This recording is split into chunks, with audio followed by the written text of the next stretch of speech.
All around us in the US, whether we see it or not, the marks of racism have left lasting impacts on the multitude of minorities living in the country. On average, black men in the US receive sentences that are 19.1% longer than those of white men convicted for the same crimes. And in schools, 15.8% of black students report experiencing bullying or harassment due to their race.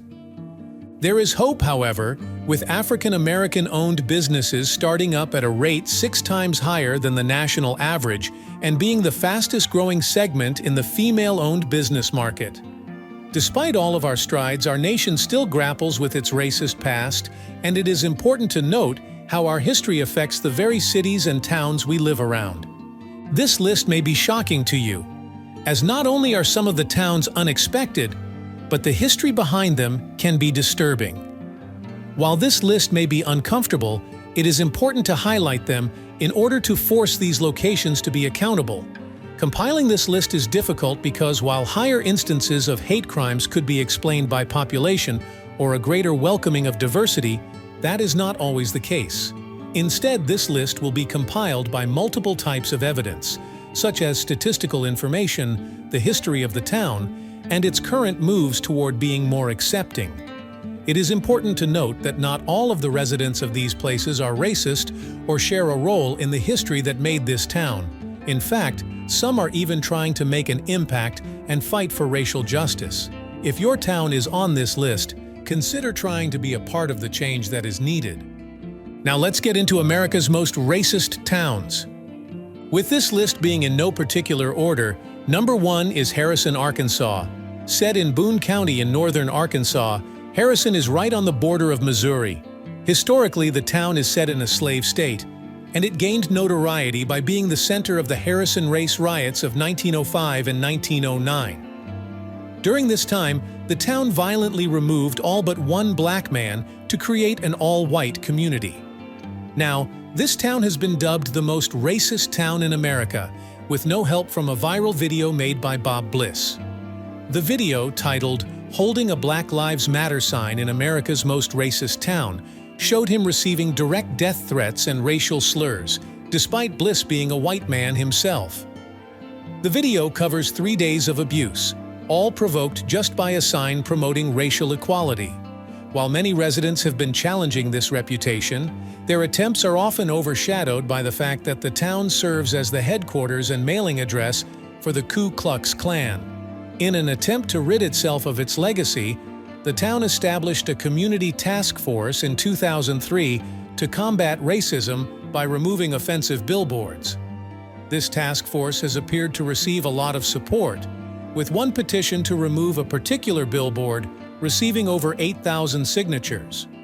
Hopefully, this is a sign that Harrison will one day be able to shed its reputation and become a town of equality. Next up is Vidor, Texas. This small town just east of Houston was one of the hundreds of communities in America formerly known as sundown towns. Sundown towns were given their name due to their rules regarding black Americans in the town after dark. Some towns, such as Vidor, posted signs that stated that only whites were allowed in after dark, and these rules were often enforced violently. Despite multiple mayors in video trying to change the town's reputation, many black Americans still won't pass through, even if it's just to stop for gas. Only 39 of the 8,600 residents of Vidor identify as black, according to the 2020 census. And the first black resident moved into Vidor only 30 years ago, in 1993. He aimed to start a push to desegregate the town amidst KKK-led protests, but only 5 other black Americans were willing to join him. While little has changed since then, the town has been forced in the recent years to reckon with its reputation. In 2020, after the death of George Floyd, a Black Lives Matter march took place in Vidor. Despite the backlash from many of the town's residents and counter-protests taking place, the march was seen as a victory for even being able to be seen in the first place. Residents of Vidor have tried to defend their town, but many of their posts claiming that Vidor is a racist place have racist undertones that cannot be ignored.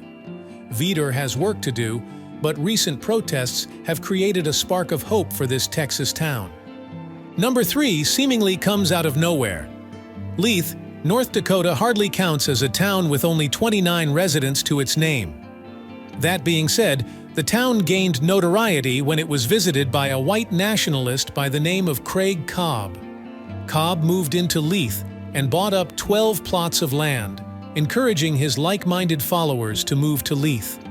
This Aryan-centric takeover gained recognition from the PBS documentary, Welcome to Leith. In 2018, Cobb's followers successfully had 2 of their white nationalists voted onto the city council, devastating former residents. With no other way to remove them from office, residents went so far as to petition their county to dissolve the city in order to get rid of the office in its entirety. They were unsuccessful, and Leith still exists in the aftermath. The lone black resident of this town had described how Cobb and his followers overturned his life and left it in turmoil. Luckily, Cobb has sold off his land and left, but the town's name is now so associated with hatred, despite its original residents never feeling like their town was racist before. The people of Leith fought hard to reclaim their town and successfully undermined Cobb's plans to take over. But the town remains marred in the minds of the nation, and the unfortunate incident is forever highlighted in a documentary. Despite all of this, Leith is an excellent example of how so few people were still able to stand up for what is right and win back their safety, equality, and their town from the grips of racist-minded individuals. Our next town really focuses more on the entire county of Wilcox, but specifically Rochelle, Georgia. Despite its reputation, this town has recently been forced to grapple with its racist history due to the town's youth fighting for equality. Wilcox County is set in the heart of Georgia. It is a highly religious and traditional place where many residents take a page from the book of the past. Unfortunately, with that traditional mindset, often comes the preservation of racism, as seen in the proud waving of Confederate flags and the fact that, up until 2014, schools in Wilcox still held segregated proms. Despite the fact that segregation has been outlawed, especially in a public school, Wilcox County residents have been able to get away with segregated proms until the year 2014. This was due to a practice that started during desegregation, where schools stopped hosting proms and parents and students took it into their own hands to host their own proms. With that, parents and students were able to host a prom for white students and a separate one for black students.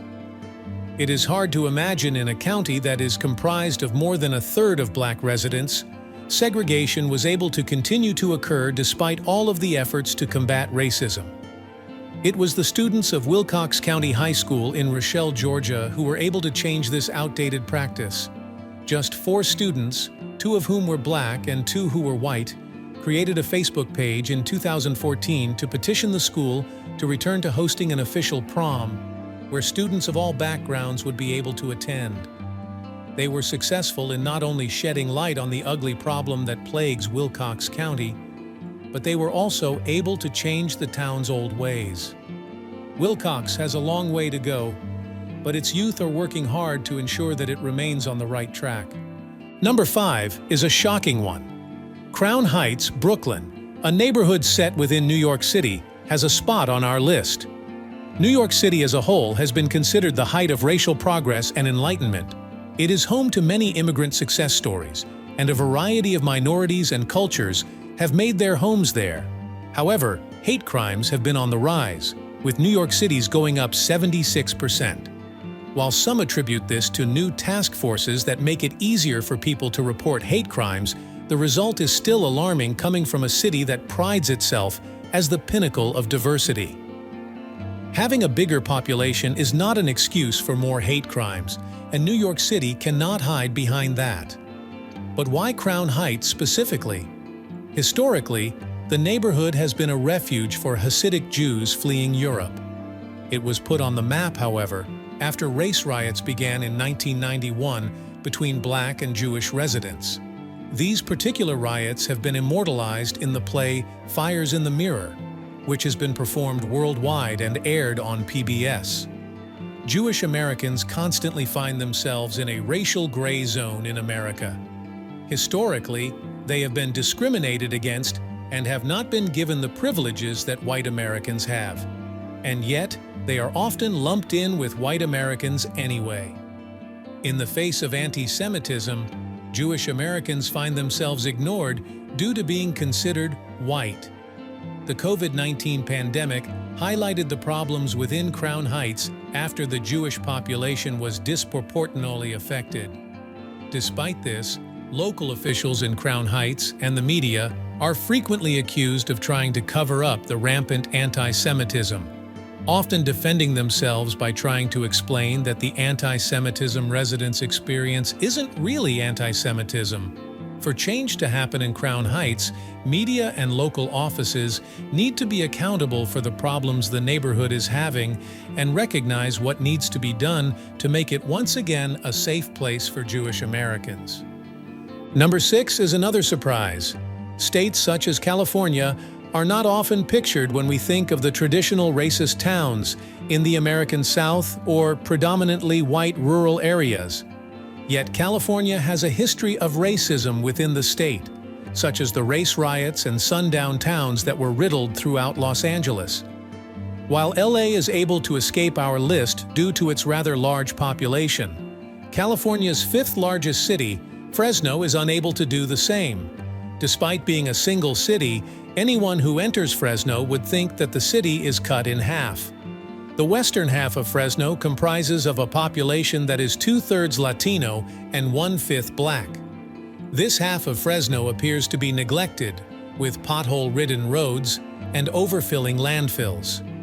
This is not due to its residents, but rather the city itself is neglecting the western half of Fresno to the point where public schools are unable to meet the needs of its students.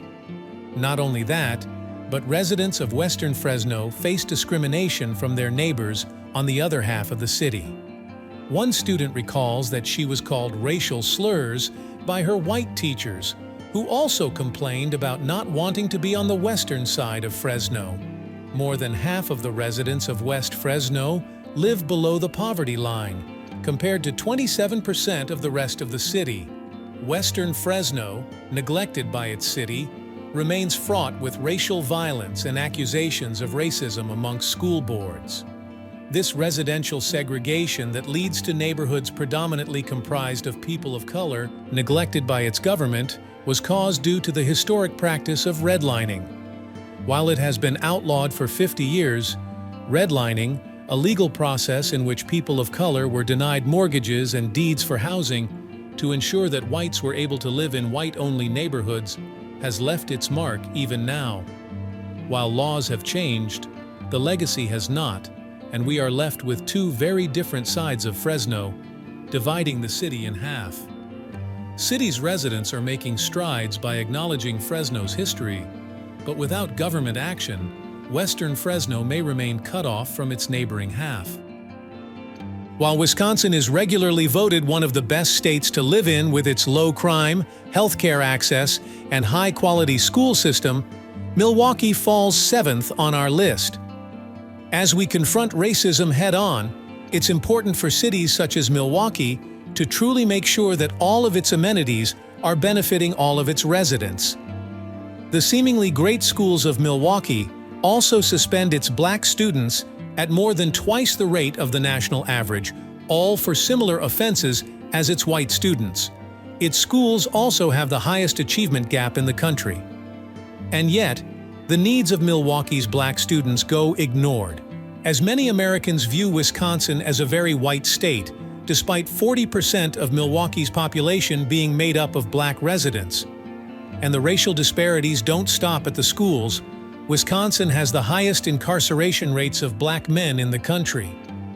In Milwaukee County, more than half of all Black men in their 30s and 40s have been to jail or prison. Its history of now outlawed policies also makes Milwaukee one of the most segregated cities. Despite the many problems that plague the city, Milwaukee has tried to combat racism with groups like Rid Racism Milwaukee, which is comprised of both individuals and corporations across the city, sharing the common goal for Greater Milwaukee to become a place of racial equality and safety. Our eighth town takes us a little further north up to Anchorage, Alaska. While Black Americans face racism daily in our nation, it is important to note that they are not the only victims of racism. Anchorage has a seemingly ignored prejudice against Native Alaskans and has terrorized Native Americans for years.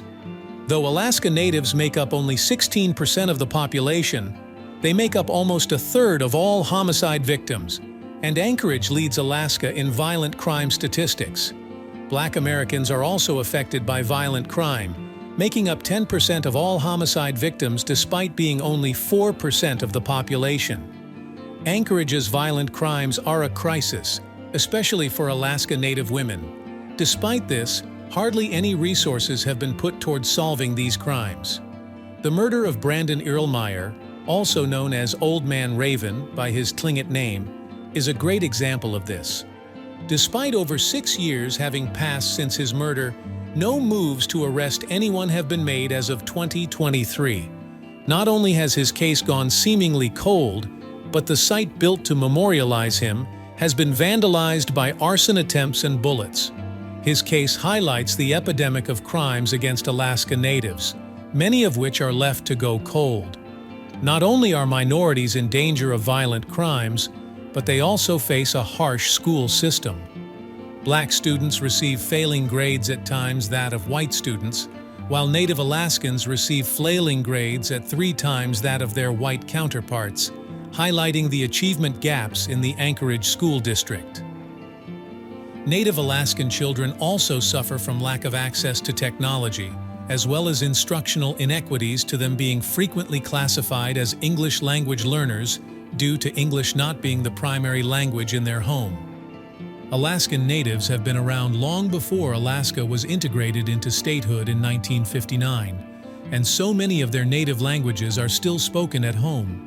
The school systems in Anchorage not having effective learning systems for non-English speakers makes it not only difficult for Alaska Native students, but also can keep them from speaking their native language. Number 9 follows a similar theme. Despite being considered a literal paradise, Honolulu can be hell for some of its residents and visitors. From the very start of Hawaii's existence, the state has had a history of racism, explaining the modern-day hate crimes that are frequent in the country. First settled by Polynesians around 400 CE, Hawaii used to be the home to small fishing villages until James Cook, the first European to land on the islands, came in 1778. Between 1791 and 1810, King Kamehameha had untied the entire archipelago into a single kingdom, but that was quickly torn apart when Christian missionaries and American businessmen destroyed the islands with disease and conquest. After Cook's arrival, the native population fell by over 23%. Seeing the business opportunity in the sugar plantations that could be made in Hawaii, the U.S. annexed the archipelago, and the kingdom was overthrown. The last Hawaiian ruler was imprisoned and forced to abdicate, leading Hawaii to become a state in 1959. The effects of this violent overtaking have left a trail of racism to wreak havoc on the islands. In Honolulu, on the island of Oahu, this disparity is clearly visible in the lack of affordable housing. Native Hawaiians only represent 10% of the island's population, and yet more than half of the unhoused residents are natives. Like in Alaska, the racism in Honolulu appears to almost be invisible due to how much it is ignored. The costs on Oahu have been driven up so high due to Western tourism that Native Hawaiians who once called the island home for over 1,000 years are now finding themselves unable to live on the land that was once theirs. Despite all of this, most of the country remains ignorant as to how negatively their vacations are affecting this so-called paradise. Due to these issues with racism not being the fault of the locals, it is up to tourists to be responsible. The main thing tourists can do to contribute to fixing the housing disparity is to frequent local establishments rather than chain hotels and restaurants. By doing research in advance and spending money in native shops, restaurants, and vacation homes, tourists can contribute to the local economy, rather than feeding large chains that make it impossible for natives to afford housing. Number 10 is a town that does not need much explaining to understand why its history contributes to its racism. Pulaski, Tennessee is the birthplace of the Ku Klux Klan. It was in this town that, in the wake of the Civil War and the South's defeat, 6 former Confederate officers founded the Klan on December 24, 1865. While it started out as a small vigilante group, we all know that it grew to become a powerful and dangerous force that would terrorize, burn, and kill Black Americans, abolitionists, and sympathetic whites. Despite all of this, a plaque dedicated to the birth of the Klan still hangs in the old Pulaski courtroom as a way to memorialize its creation. Many Pulaski residents remain in support of the plaque, claiming that the Klan represents chivalry in the face of the Union rather than racism. And yet, this is a sentiment that does not sit right with many Black Americans who may find themselves in Pulaski.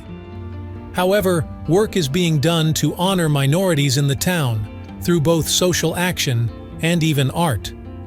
Local artist Bernice Davidson is trying to fight against the town's reputation by founding the Unsung Heroes Project and has created multiple murals honoring Pulaski's heroes, including a work done for the Trail of Tears Museum to teach others about the Indian Removal Act that forced Native Americans off their land and into a brutal death march. There is a lot of work needed for Pulaski to truly shed its reputation, but residents like Davidson are taking the first steps. As a nation, we have a lot that needs to be done as a whole. One of the things that needs to be addressed is the names of some of America's towns and sites. There are many sites still named with offensive terms for minorities, such as the almost 800 sites named Squaw, an offensive term for Native Americans, 621 sites that still have the word Negro in their name, almost 30 places with the word Chinaman, and many more.